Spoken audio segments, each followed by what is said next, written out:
Welcome to the channel where stories come to life. Stories that aren't just told, but felt. Whether you're here to be entertained, find a bit of escape, or simply to help yourself relax before bed, you're in the right place. I created this channel as a way to help myself drift off to sleep, and now I'm sharing that with you. So turn off the lights, close your eyes, and let your imagination take over. This isn't just a video, it's a journey into the unknown, where every episode brings you deeper into a world of mystery, drama, and emotion. Whether you're here for suspense or just to unwind, there's something for you in every episode.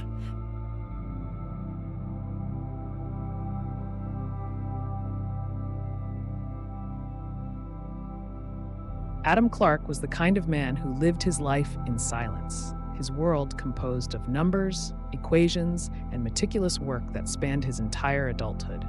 For as long as he could remember, Adam had been serious, focused on a singular goal: to become an engineer. Through long, lonely nights and many missed social opportunities, he finally achieved his goal by the age of 30. But by that time, he had earned a different kind of reputation: a man who worked too much, spoke too little, and had never once been involved in romance. He lived alone in a small but comfortable apartment on the outskirts of the city. His life, while quiet and uneventful, was predictable and gave him a sense of control, something Adam valued above all else. However, everything shifted when his younger brother Ryan came knocking at his door. Ryan had never been one for responsibility.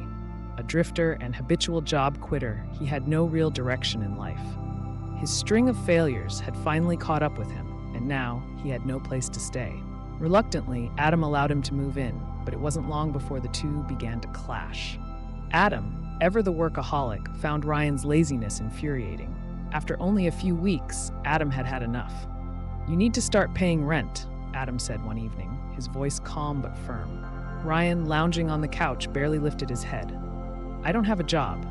I've spoken to a friend of mine," Adam continued. "He owns a small coffee shop downtown.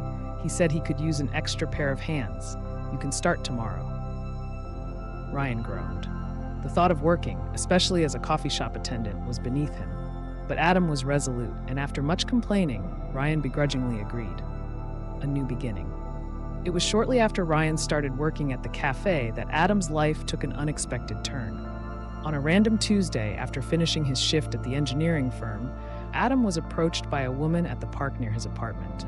Her name was Grace, a vibrant, witty woman in her late 20s. To Adam's surprise, she seemed genuinely interested in him, striking up conversations that slowly broke through the walls of his social awkwardness. Before long, they were dating, and within the year, they married. Grace moved into Adam's apartment, and their lives seemed to settle into a pleasant routine. However, Adam harbored a deep desire to start a family, a dream that became an unspoken goal in their marriage.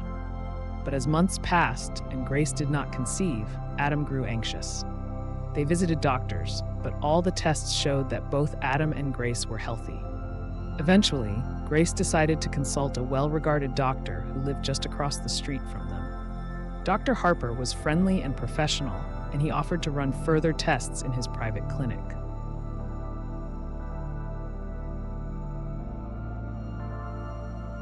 The unfolding shadows. Unbeknownst to Adam, things were unraveling behind his back. One afternoon, Ryan, who had continued working at the coffee shop, came home early and saw something that shocked him to his core. From across the street, he witnessed Grace entering Dr. Harper's house, not the clinic, but his home. Suspicious, Ryan began to follow her discreetly, wondering what she was doing there. Days later, Ryan confronted Grace, cornering her in the hallway when Adam wasn't home. "I know what you're doing," Ryan hissed. Grace, taken aback, looked around nervously. "You don't know anything. I saw you go into his house," Ryan said, his voice low but filled with anger. "You're cheating on Adam." Grace's face flushed with guilt, but she quickly regained her composure. "I'm not cheating," she whispered. "There's more to this than you know." Ryan wasn't convinced.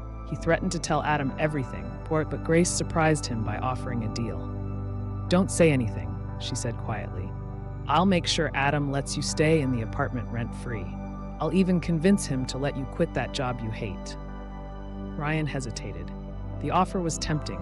He despised the coffee shop, and the idea of living comfortably without having to work was too good to pass up. He reluctantly agreed, but his resentment toward Grace simmered. The breaking point months passed, and Adam's frustration with not having children intensified. He began to grow distant, working longer hours and retreating into his own mind. Grace's secret meetings with Dr. Harper continued, and Ryan, although initially complicit, couldn't shake the feeling that something was deeply wrong. One evening, Adam came home from work, exhausted. He had been poring over designs for a new project, his mind cluttered with stress. As he opened the door, the scent of dinner greeted him, but Grace was nowhere to be found. He called out her name but received no answer. Then, in a moment of eerie silence, there was a knock at the door. It was the neighbors. "Adam," Mrs. Parker from down the hall said, her face pale.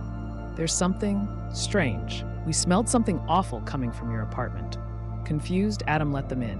As they moved toward the bedroom, the smell grew stronger, a pungent, sickening odor that filled the apartment. When Adam opened the door, his world crumbled. There, lying motionless on the bed, was Grace's body.